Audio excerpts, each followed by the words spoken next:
Hey, what's up, everybody? My name is Jeremy Schumacher. I'm a licensed marriage family therapist. I'm the Jer in Wellness with Jer. Thanks for stopping by and checking out my channel. Today, we are back with another song review. For those of you who may be new to the channel, I don't know anything about music. I'm a mental health professional, but I like to do song reviews and talk about the mental health concepts in them. Today, we're doing one of my favorite songs. I'm recording at the end of December, but this will not come out then. Everybody's got like their Spotify playlists, and like I don't use Spotify. I give my money to a different terrible corporation other than Spotify for streaming music. But this has been in my top played songs for the past couple of years. It's on nearly every playlist I have made in the past couple of years. Gets a ton of listen for me. It's on my dog walking playlist. It's on my workout playlist, drive to work playlist. It's on pretty much every playlist other than therapy. So for those of you who know me and see me in the office, I don't do a ton of metal because I find it distracting. I don't do a ton of hip hop in the office either. I listen to very eclectic music, but I have a very specific subset of like alternative indie rock for therapy music because it's easy to just have on as background noise. But this song is near and dear to me, both for how often I listen to it and for some of the religious trauma themes in it. I was raised fundamentalist evangelical Christian. I have deconstructed, deconverted. I just got my certification to work with religious trauma. And like, there's a lot in this song for me that is like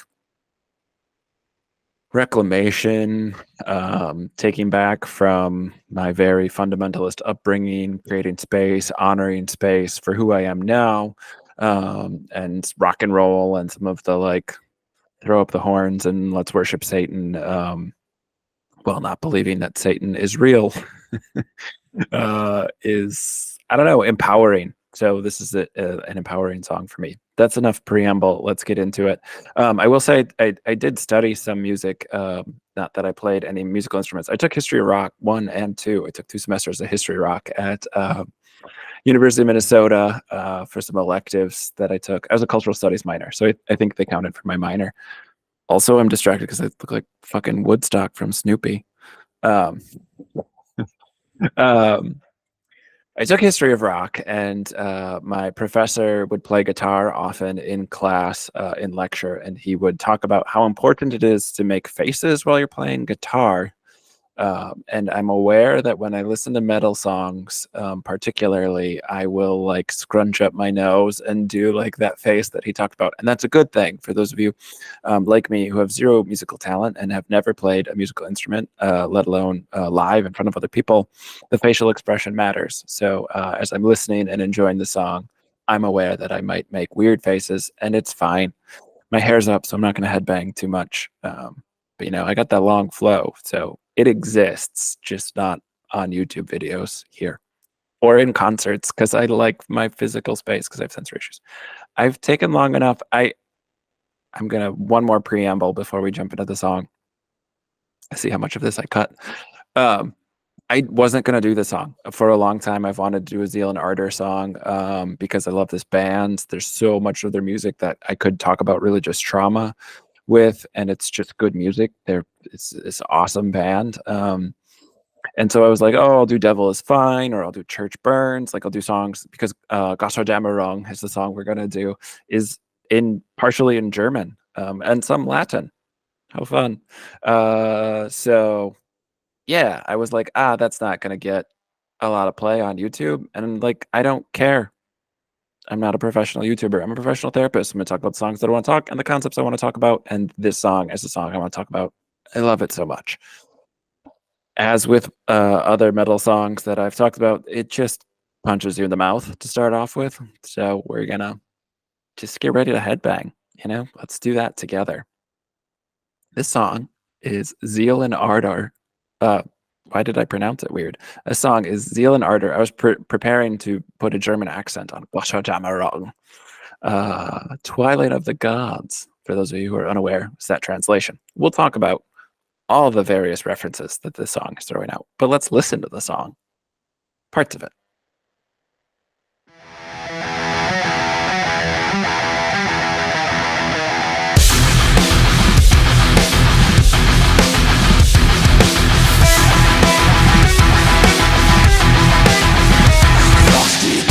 Von der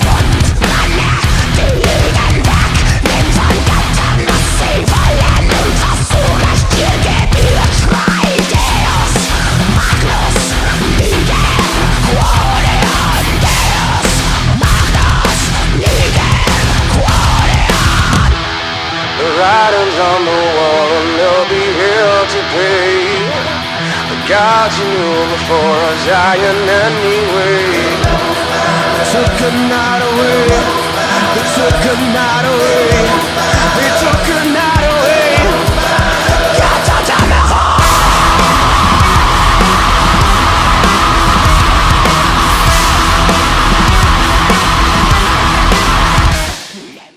Ooh, shout out to Kenny, my media person and editor of everything I do, who's wonderful. That's a tough pause we hit right there. First of all, I like metal. I have ADHD. I love a heavy sound. Pink Floyd's my favorite band of all time, but like right up there is Led Zeppelin. Like that heaviness that is present in some metal, but not all metal. At this stage of my life, I go through like phases. I'm really into like melodic metal or like melodic metal and a bunch of folk metal stuff. But like this is like some of the heavy metal. So a background on the band, Zeal and Ardor is I don't know, I think they got started off of like 4chan or something. I don't like to reference 4chan because I think it got taken over by right-wing trolls. But this was many years ago. Manuel Ganyu is a Swiss American. I don't know, Swiss German. He goes on his Wikipedia page. It says Swiss American. He speaks multiple languages, and he basically went on 4chan or some internet forum and was like, "Hey, what are two music genres that shouldn't go well together that I can play around with and mix together?" And someone said death metal or heavy metal and gospel. And so Zeal and Ardor was born out of how do we mix gospel music and metal, and kind of took the idea of like, if this video is going to get really long, if I have to add a ton of caveats, if Southern slaves in the United States had been indoctrinated with worshiping Satan instead of worshiping Jesus. And Christianity has its roots in imperialism. Slavery was propagated for many extra years because of how Christian our nation was and how many Christians are in government to this day. And people want to get mad about that and try and whitewash it. Nikki Haley in American politics just was asked about the Civil War and did not say that it was about slavery and is trying to backtrack and correct that. Again, I'm recording in December 2023 here, for those of you who are like, what is he talking about? So yeah, like slaves were taught Christianity, and that's a big part of where like gospel music came from. And that's weird as somebody who's deconstructed but is white and so doesn't understand some of the nuances of the Black church. I don't know, like it's a weird tie-in to me. And again, like I was a good Christian for much of my life, so I understand that when you're indoctrinated in something, it's hard to see how it's unhealthy for you. But like the imperialism inherent in Christianity, especially for not Anglo-Saxon Christians, like I don't know, that's weird. Christianity is yucky for a lot of reasons, but like its history with slavery is really yucky. And if you're like, that's not true, I don't like that, you're making me mad, like go read about Cotton Mather. Listen to the rest of Götterdämmerung because it's a good song, and then read about Cotton Mather. Like people use the Apostle Paul's writing in the New Testament and Old Testament. Very obvious slavery's cool in the Old Testament, and then the Apostle Paul saying like, hey, if you're a slave, make peace with your lot in life and be a good slave. Like give glory to God through your slavery. And people use that in the Americas to defend owning people. And that's yucky. There is no defense for that. So anyway, Zeal and Ardor was born out of this idea of how would, if American slaves had been raised on death metal, if American slaves worshipped the devil instead of worshiping Jesus, what would that be like? And so their music is incredible because that is catchy. Like that's interesting. Like what would gospel death metal sound like? So a lot of the songs are good. Again, some of the songs I name dropped earlier, like Devil is Fine, like it's a very gospel song. It's much more gospel than it is metal, and like there's sounds of like chains clanging and like that drives some of it. And so yeah, Come On Down, Devil is Fine, a lot of songs off that first album. That first album that the Zeal and Ardor released is heavy on gospel, as influenced by Satan.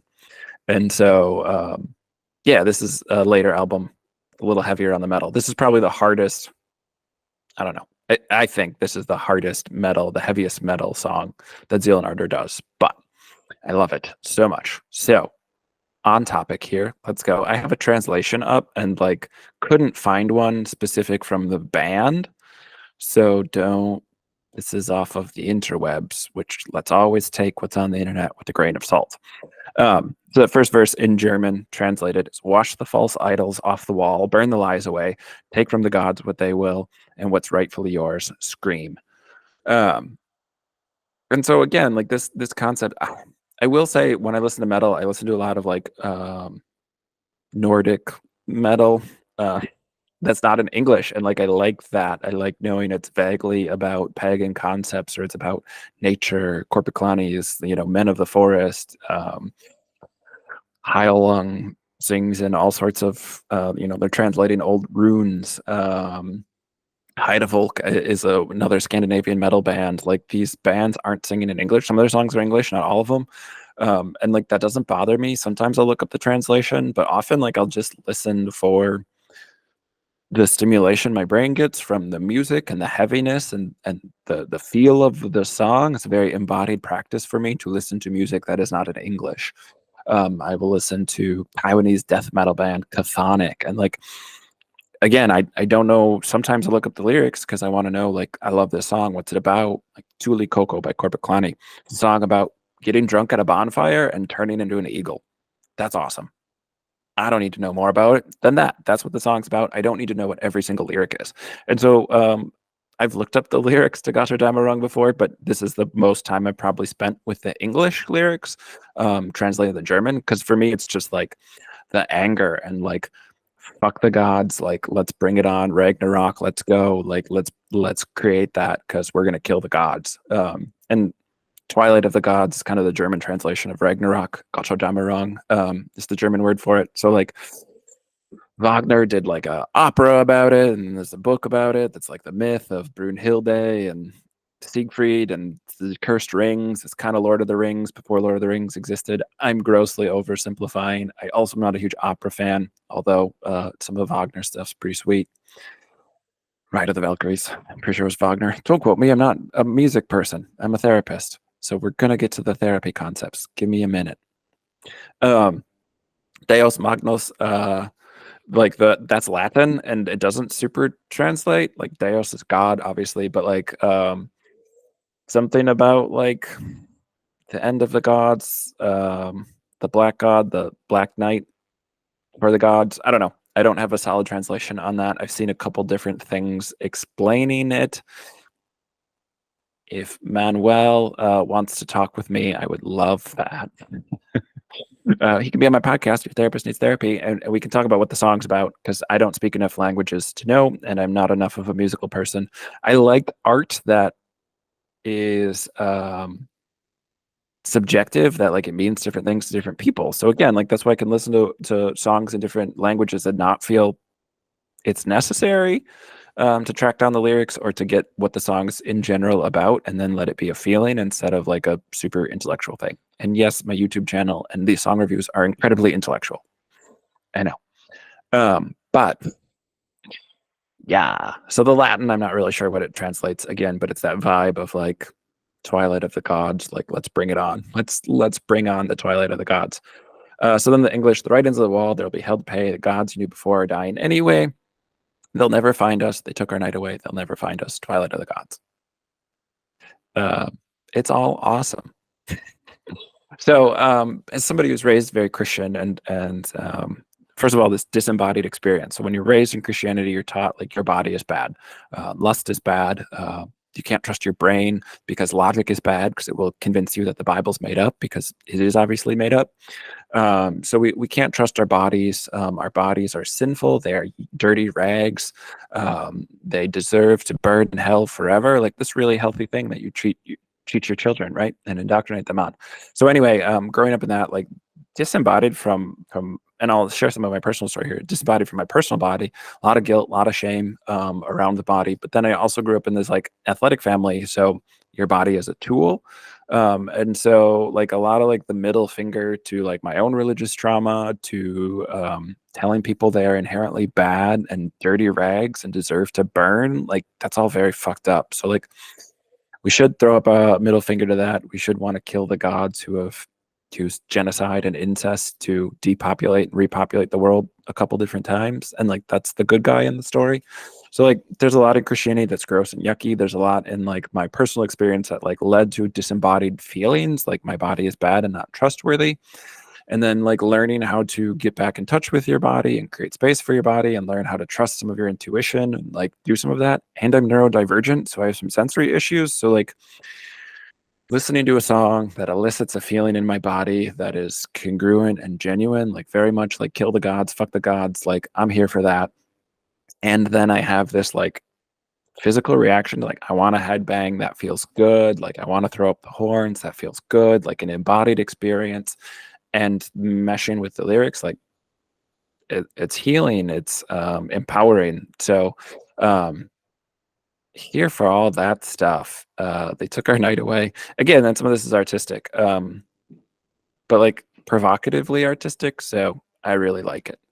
All right, we're gonna get a little bit more German here. I'll give you the German words after. I'm gonna do German verse, and then we'll do some English, and then we'll talk again.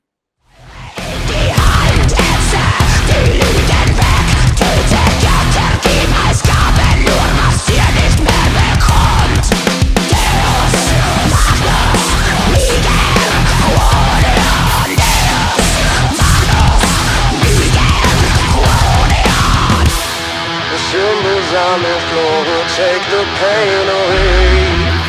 The guys you know before are dying anyway. They took a night away. They took a night away.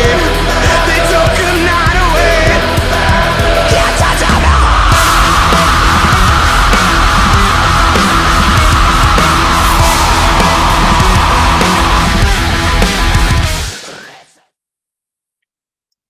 Stopping right before another German verse here. Okay. Grab some acid, cauterize the lies away, kill gods, give only as gifts that which you no longer get. There's a reason it's in German and not English, because that's unwieldy. I mean, guess is it flows. Obviously, it flows much better in German than it does in English. That's why you put the lyrics in German. It sounds angry. German's an angry sounding, and oddly guttural type of language. I'm sure it is very beautiful to you natural German speakers out there. I took Finnish in college, so I'm German heritage, but also like the foreign languages that I was learned were Latin and Finnish, which are neither of them are pretty sounding languages. I like the imagery, like cauterize the lies away. Like again, some of the stuff is very provocative. The symbols on the floor will take the pain away. So like we're playing with imagery that's like inherently Christian and also like satanic or demonic or pagan or like sacrificial ritual. And like, man, Christianity gets such a pass on that, right? Like walk into a Catholic church, there's a half-naked dude we're not supposed to lust after, but like he's jacked, and a lot of them are like, there's his abs because he fasted for 2 days or 48 hours. But like, I don't know, it doesn't give you abs, it just makes you thin or gaunt. But Jesus is looking good in some Catholic churches. He's also looking white in Catholic churches predominantly. But you know, and then he's up on a cross, and like that's ritualistic child sacrifice. But like deicide, he's not a child when he's sacrificed, but he's God's child, but he's also God himself. And like again, ritualistic blood magic that provides eternal life. Like we're going to ritualistically eat our God's body to get his powers. That's Christianity. That's not how Christianity talks about it, because it would be very metal for Christianity to be like, yes, we have an undying God whose body self-replicates and also gives us magical powers so that we can live forever. That sounds way cooler than Christianity makes it, especially German Lutheran Christianity, because that's very boring, very stoic. We're not excited about anything. We hold it all together, like coming down that Quaker heritage of like, let's not be too rowdy or excited about anything. That was my upbringing.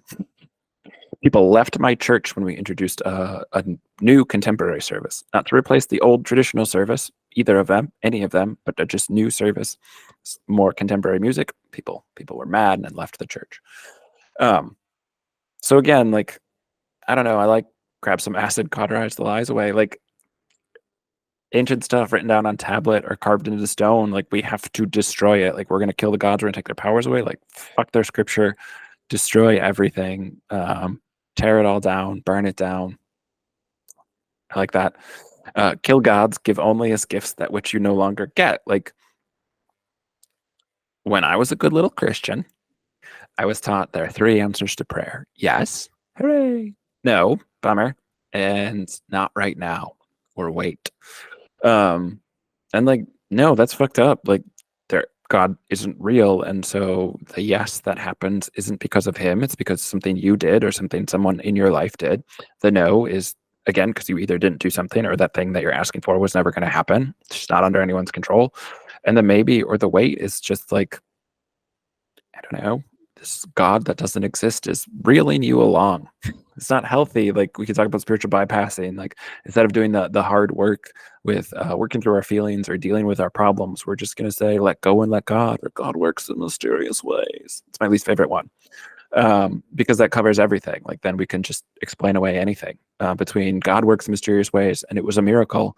Like there is no basis to believe in anything. And that's why Christians get sucked into cults and follow Donald Trump because you don't have to believe anything. You cannot believe what your eyes see. You cannot believe what people say. You can disbelieve science because like you feel better when you don't do those things. It's all feeling based, and like the feelings are in the heart in Christianity. Like hold it in your heart. You have things written on your heart by God. Like your heart is mostly muscle tissue and like sinew, and it doesn't feel anything. It's not where feelings are. It's not in our heart. So yeah, I don't know, like you don't get anything from it. And so like kill gods, give only what you're getting from them is like, right. Uh bite the hand that starves you, I guess. Like you're not getting anything from them, so give the same back, which is nothing. So I like that imagery. And again, like then when he's singing in English, it's a little bit more and of a not melodic, like anthemic approach, like an anthem-y approach. Words that are hard. It's being very triggered by both Christianity, my Christian upbringing, and I was not a good student in my foreign languages. Learning foreign languages and when you're neurodivergent and have ADHD is tough. Yeah, let's just jump into the next verse. More German first.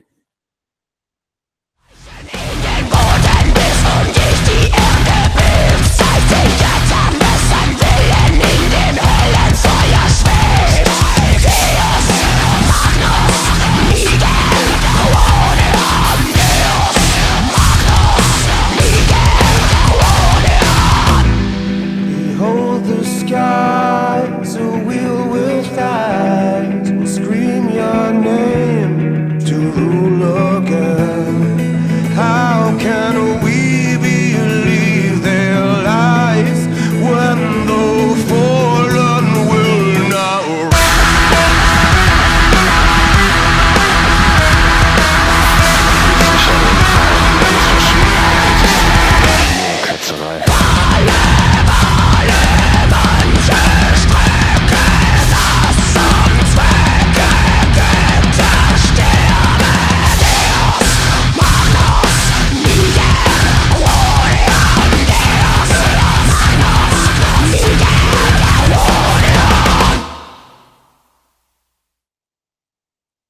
Man, that's a good song.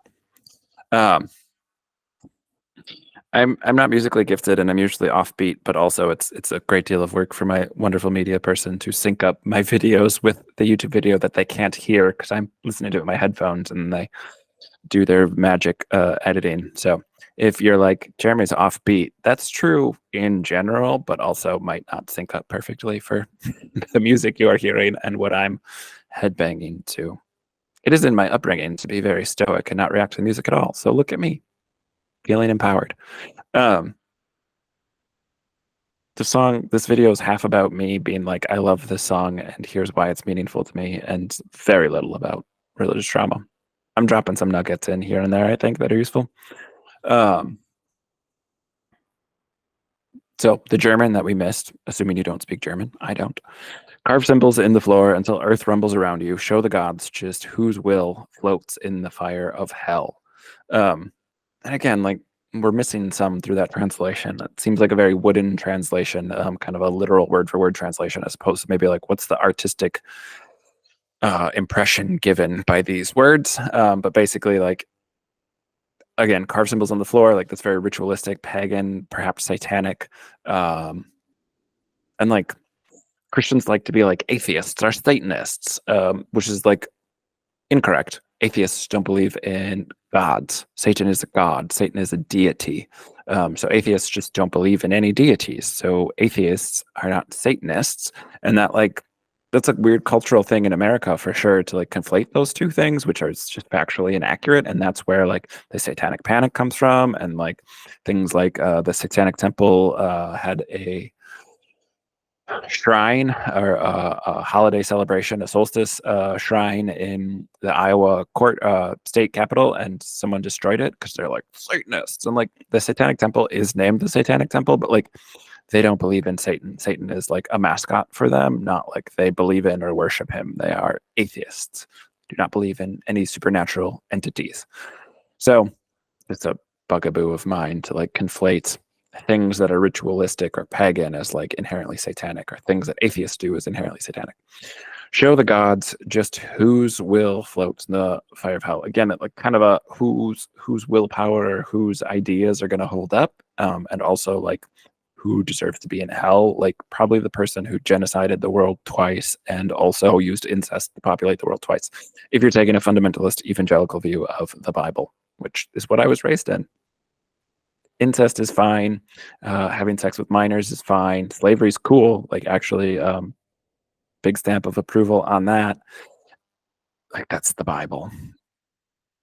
I love the book bannings that right-wing people are instituting, that then everyone rightfully is turning around and being like, the Bible also needs to be banned because this book's not okay for kids. Because it's absolutely not.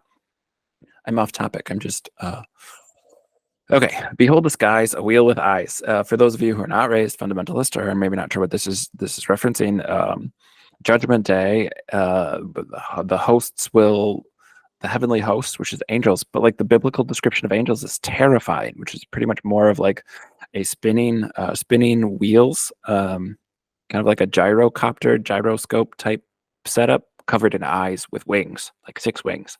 Angels are horrific entities that are like from a drug-fueled trip, not like a nice white glowing dude with 2 wings and everything's fine and dandy. No, they're horrific. So I like this literal angel translation here. Behold the sky, wheel with eyes, will scream your name to rule again. Like again, Twilight of the Gods, Götterdämmerung, that translation of Ragnarok, Judgment Day, the end times. The angels, the gods, are trying to show up to take power again. How can we believe their lies when the fallen will now rise? The lyrics I have in front of me are when the fallen will now rise, but I like the lyric, how can we believe their lies when the fallen will not rise? Because again, in Christianity specifically, everything is based on resurrection. So like Christ beating death by dying and then being raised 24 hours, 36 hours later, 3 days later in the Jewish tradition, but 36 hours, 2 nights and a day, Airbnb in hell. And I make that joke a lot if you watch my videos, but like, because I was raised to feel bad about every single thing I did because Jesus died. But like, again, in the biblical story, he doesn't. He's God, he's immortal, and like, it's a victory celebration in hell, and it's like a day and a half. And I have to feel bad about everything forever, all the time, that my ancestors did and that I'm doing, and that I'm causing pain to my future generations because of a day and a half? Like, come on. How are the 30 years of being a human, 33 years of being a human when you were a god, not worse than the day and a half in hell? Like, I always thought that was weird. I'm waxing poetic again. But yeah, so how can we believe the lies when the fallen will not rise? Like, if the resurrection isn't real, which is not, and the Bible talks about like 500 people being resurrected when Jesus is headed to heaven, which like there's no record of that. There's no record of very much in the Bible at all. It's not backed by science or archaeology. But yes, if the fallen, if those who have died before us are not resurrected, then there is nothing. We cannot believe their lies if the resurrection isn't true. So like that's a very Christian interpretation, and maybe I'm mishearing a lyric that's now, but I'm hearing it as not. I've watched this song so many times performed live, and I still hear it as not. So like maybe it's projection in my brain, but it's ambiguous, I guess. Um, and then some of the German at the end, there's pilgrimage on many paths. So for that purpose, gods die. Many different routes to get to the point of the gods being dead. Fuck yeah. Um, Twilight of the Gods. You could almost make that work in my head. Again, I'm aware of not being musical enough to put it to Götterdämmerung, but like Twilight of the Gods. Yeah, you could make that work in English. But like I like that it's German. Zeal and Ardor. Man, I love this band. I love their stuff. I think they have 3 albums. Some of them are EPs, I guess, probably not full albums, but like it's fantastic. Listen to Zeal and Ardor, like, support them, go see them live. They have a concert from 2023 up on YouTube. It's just fantastic. They're very good live. Their studio stuff is great. Lots of religious imagery. So for those of you who have found me through religious trauma or follow me because of the religious trauma topics, like I think it's very empowering. I think it's very cathartic. I think it could be healing. You can reclaim some stuff through it. So like I like listening to metal anyway, and some of the death metal satanic stuff, but like this is like a kind of, it holds space for that deconstructed part of my brain where it's like, let's pull on these threads that don't make sense about Christianity, that cast Lucifer and the devil as the bad guy, even though God's the bad guy. So Zeal and Ardor is fantastic. This is my favorite song by them. It's my most played song for the last couple of years. But Church Burns is really great. Devil is Fine is great. Come On Down is really great. Man, I mean, just those are songs that I listen to a lot that are on regular rotation for me, even though I found this band years ago. So check them out, follow them, like and subscribe to their stuff. It helps me if you like and subscribe to my stuff. More people can find me. I can do more stuff. I can pay my wonderful editor, who I've called out several times, shouted out several times, being awesome. So we can do a little bit more, and my videos can be a little more polished or professional if more people find them and it starts paying for itself. Because again, I am a mental health professional who does therapy. I'm not a content creator professionally. So thanks for stopping by, everybody. Go listen to some heavy metal, rock and roll, and take care of yourself. All right. Peace.